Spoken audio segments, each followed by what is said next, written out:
Pernahkah membayangkan sebuah dunia yang penuh dengan keajaiban tersembunyi yang hanya bisa ditemukan oleh mereka yang berani menyelam jauh ke dasar lautan? Salah satu penghuni dunia bawah laut yang mungkin belum banyak diketahui orang adalah cacing laut.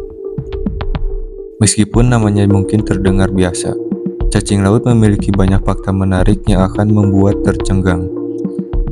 Kali ini, mari kita mulai petualangan bawah laut yang penuh dengan keajaiban.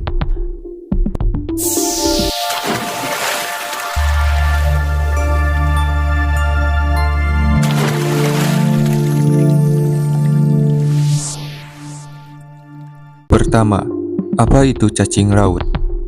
Cacing laut adalah sekelompok makhluk laut yang masuk dalam filum Annelida atau cacing bersegmen. Mereka hidup di berbagai kedalaman laut, mulai dari zona pasang surut yang lebih dangkal hingga kedalaman laut yang sangat ekstrim.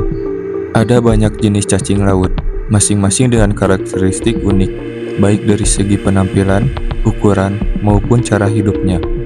Meskipun mereka mungkin tampak kecil dan tidak penting, cacing laut memegang peranan penting dalam ekosistem laut. Cacing laut memiliki tubuh yang terbagi menjadi beberapa segmen. Setiap segmen tubuh cacing laut berfungsi untuk bergerak dan melakukan berbagai fungsi penting lainnya. Mereka bisa ditemukan di berbagai habitat, seperti dasar laut yang berlumpur, terumbu karang, bahkan di sekitar ventilasi hidrotermal di dasar laut. Kedua, cacing laut dan ventilasi hidrotermal. Bicara tentang cacing laut, kita tidak bisa melewatkan salah satu tempat paling ekstrim di bumi, ventilasi hidrotermal di dasar laut. Di sini, suhu bisa mencapai lebih dari 400 derajat Celcius, tekanan yang luar biasa. Namun, meskipun kondisinya sangat keras, ada jenis cacing laut yang berhasil bertahan hidup di sana. Salah satu cacing laut yang paling terkenal adalah Rhyptia passiphylla, yang ditemukan di sekitar ventilasi hidrotermal di Samudra Pasifik. Cacing ini bisa tumbuh hingga panjang 3 meter. Keistimewaan cacing ini adalah kemampuannya untuk hidup di lingkungan yang tanpa cahaya matahari, yang biasanya dibutuhkan untuk proses fotosintesis. Bagaimana mereka bertahan hidup? Ternyata, mereka memiliki hubungan simbiotik dengan bakteri yang bisa menghasilkan energi dari panas hidrogen sulfida yang keluar dari ventilasi hidrotermal. Bakteri-bakteri ini hidup di dalam tubuh cacing dan mengubah gas-gas berbahaya seperti hidrogen sulfida menjadi energi yang dapat dimanfaatkan oleh cacing tersebut. Jadi, meskipun kondisi di sekitar mereka sangat ekstrim, cacing ini tetap bisa makan dan bertahan hidup berkat proses kimiawi yang menakjubkan ini. Ketiga, keanekaragaman cacing laut. Cacing laut memiliki banyak jenis dan bentuk yang berbeda-beda. Beberapa cacing laut ada yang memiliki tubuh transparan, sementara yang lain memiliki tubuh yang sangat berwarna-warni. Bahkan ada cacing laut yang tampak menyeramkan, seperti Echiura yang punya bentuk tubuh seperti tabung dan bisa mengeluarkan cairan beracun. Namun, ada juga cacing laut yang memiliki penampilan luar biasa menakjubkan. Misalnya, cacing laut yang bernama Osedak, yang bisa makan tulang ikan. Cacing ini memakan sisa-sisa tubuh ikan yang sudah tenggelam dan menghilang ke dasar laut. Dengan cara ini, mereka berperan dalam proses penguraian tubuh organisme laut, yang membuat mereka menjadi petugas pembersih di dasar laut. Beberapa cacing laut lainnya, seperti Nereis, dikenal dengan warna-warna cerahnya yang mempesona. Cacing ini sering dijumpai di terumbu karang dan dikenal dengan gerakan-gerakan lincahnya. Cacing Nereis bisa berjalan di dasar laut dengan cara yang sangat mirip dengan cara ular bergerak. Cacing ini juga sering menjadi makanan bagi berbagai jenis hewan laut lainnya, seperti ikan dan burung laut. Keempat, proses reproduksi yang unik. Cacing laut juga memiliki cara reproduksi yang sangat menarik. Banyak cacing laut yang berkembang biak dengan cara melepaskan telur dan sperma ke dalam air, yang kemudian bercampur dan membentuk larva.